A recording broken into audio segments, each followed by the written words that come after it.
vous étant que journaliste, je pense que vous êtes au courant dans ce que ça se passe chez moi. Parce que ce n'est pas les Cambouis à Nilo. Donc il y a des Cambouis déjà cri de larmes, déjà tout ça liango. Ça fait 3 mois que Mboka Nangai est allé siéger par un usurpateur, appuyé par les politiciens de Kouilo. Na Masimanimba. Mpesi mini Congo où ils allaient siège ya basuku ba institution ya pouvoir ya mini Congo et c'est que Fandi ils allaient problème ya conflit créé par les politiques.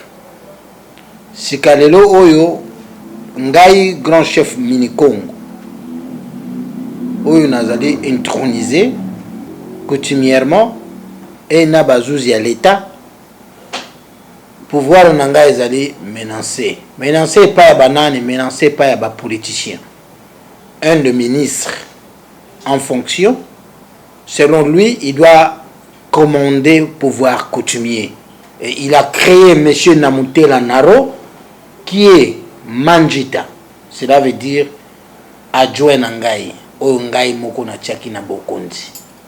La complicité avec M. Ndezi, qui est aussi vice-ministre intérieur, parce que c'est le M. Ndezi qui a fait un document qui a autorisé Naro Namutela à Kendena Pessimini Congo.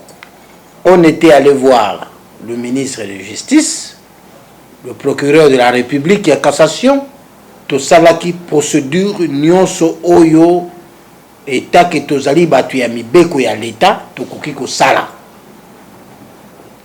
avec cour royal ya royaume ya mini Congo ba nyonso oyo ba pesa ka pouvoir ya ki mini Congo ba yaki na Kinshasa ba telemi ba lobby ba chef du clan ya pouvoir ya ki mini Congo ba yaki na Kinshasa ba lobby. Le moment où on était invité dans le ministère intérieur. Mais les choses graves, comme il y a quelque chose, ça ne va pas, l'insécurité où les politiciens va créer dans l'Est, il y a Mboka Nabiso, ils veulent aussi installer Yango auprès des capitales qui est Bandundu. Comme ils ont essayé na Kwamutu, phénomène Mobondo, ils ont échoué parce que j'étais là pour le défendre mon pays, pour arrêter l'hémorragie de Mobondo et aussi dénoncer tout ce qui Azalaki complicité na Katia affaire Mobondo et na koma qui cible yaba politicien et la politique de Grabandundu. Ils ont décidé de toucher mon pouvoir et c'est ça qu'ils ont créé. Un de adjoint Nangai Otobengi Naro Namutela, appuyé par vice-ministre Ndezi avec M. Didier Mazenga. Qu'est-ce qu'ils ont fait? Ils ont fait une lettre, pas arrêté ministère, pas un document officiel y a l'État, mais seulement une lettre en disant que monsieur Okoki Kokendena Pessimini Congo. Et ils ont recruté le milice dans chaque village, 10 personnes. Le monsieur qui était chargé de campagne ou directeur de campagne, il y a monsieur Didier Mazenga qui s'appelle Hervé Mokia, c'est lui qui était en train de recruter le milice et Bakenda qui n'a Mboka Mpesi Mini Congo, ba piller Mboka Nangai, ba yibi, ba fermer, ba piller tout ce qui est autorisé dans Mboka pour installer monsieur Naro Namutela dans le village Nanga. Et qu'est-ce qu'ils ont fait? Ils ont arrêté arbitrairement le natif ya Pessimini Congo, soit disons bazali ba Mobondo. Or que totikala kosala nanu déclaration mon côté na province na biso ya Kwilu, to na territoire na biso ya Masimanimba que nous avons le phénomène de Mobondo. Mais ils ont créé ça, bazui ba peuple nangai ba kei ko boaka bango na prison ya auditorat militaire ya Kikwiti. Après savoir cour royal mini Congo elandeli yango tokei epaya Odigène, notre papa et le Koulia, de déposer plainte. Et le Odigène d'auditorat militaire a dépêché un inspecteur il y a auditorat militaire à Wanakitchasa jusqu'à Kikwiti. Ils ont découvert que c'est faux l'histoire de Mubondo.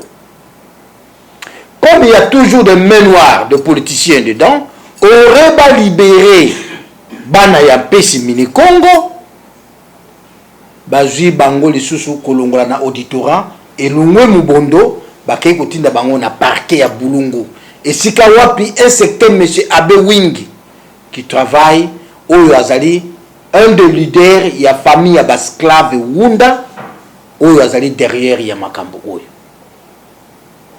Bakei kotia ba peuple nangai na nombre ya 18 na prison ya Bulungu. Na zwi avocat na tindi bango pona kolakisa na procureur ya Bulungu ke bat oyo bino bokangi bazali ba victime, bazali ba innocent, bazali ba kolomboka. C'est comme ça que les esclaves basalaka koya ko bomananu ba natif ya mboka pour bazwa contrôle ya mboka. Le monsieur le procureur de Bulungu, il voulait pas m'écouter. J'ai envoyé les avocats même 5-6 fois. Le monsieur, il veut pas couper ça.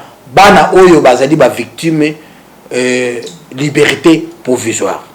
À l'heure actuelle maintenant, ningi tozo solo là, deux notables très influents na katia Mini Congo, milimo na bango ekei.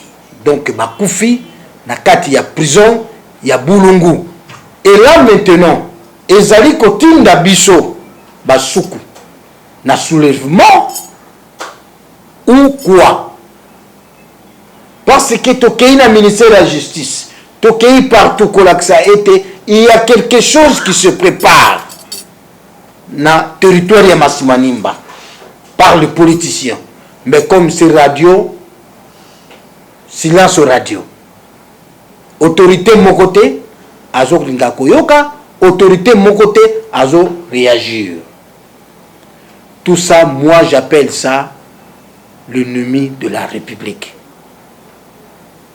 Donc, tout ce que le politicien de Grabandundu, précisément de Masimanimba, il veut que Koutia pouvoir et Félix Antoine Tshisekedi Tshilombo KO. Balingi va toucher pouvoir et Félix Antoine Tshisekedi Tshilombo. Balingi, le peuple soukou maintenant ça la soulèvement contre ou soit Bazuzi à l'État ou contre Banani. Parce que ces gens, Bazoko utiliser la police. Il y a notre province, il y a territoire, sous l'influence, il y a qui ministre. Donc, monsieur le président de la République, maman, premier ministre, président de l'Assemblée nationale, président, il y a Sénat, monsieur le ministre de la Justice actuel, et monsieur le procureur auprès de cassation, va continuer sur le service. Il y a l'État, CNS, DEMIAP, ANER, armée, bofungola misu na makambo ezoko lekana na Pesi Mini Congo. Bofungola misu na makambo ezoko lekana na Grabandundu. Ezali mbelanga grand chef Mini Congo na Pesi na bino. Sinote, soki ba raté yango epai na ngai, comme bazomona ke epai na ngai, na koki ko trahir président de la République te, na koki ko bundisa bokonzi ya président de la République te, et que na sala est contraire oyo bango bazoko sala na kati ya mboka na ngai, boye bake bako toucher mboka mosusu, bako kende ko sala yango na mboka mosusu, mais leur but, leur ambition, mission ezali te batia Grabandundu KO. Peut-être bayibi ezali porte ya capitale. Na mita oyo, j'ai perdu 2 notables na prison ya Bulungu. C'est pour cela na bengi peuple noso ya suku na kimia esika bozali ete tolandela mibeko ya l'État. Mais tokotelemisa mongongo na biso tokoyebisa l'État azwa ba précaution na ye. Et nazo senga encore na l'État va faire quitter monsieur Namutela na pesi mini Congo na mboka na ngai. Parce que le monsieur il n'est pas chef mini Congo. Na kati ya Zamba ba konzi bazaka mibale te. Nazwa ki pouvoir en bonne et forme na sali na fonction na ngai. Ça fait 5 ans ou 6 ans. Botikala na koyoka makelele te na kati ya mboka na ngai. Mais c'est à peine ezali créé par le politicien. On a uti kotanga. Yango na sengi na l'État, na sengi na monsieur le président de la République, ba remettre ba souku na ba droit na bango. Merci beaucoup. JK Magazine.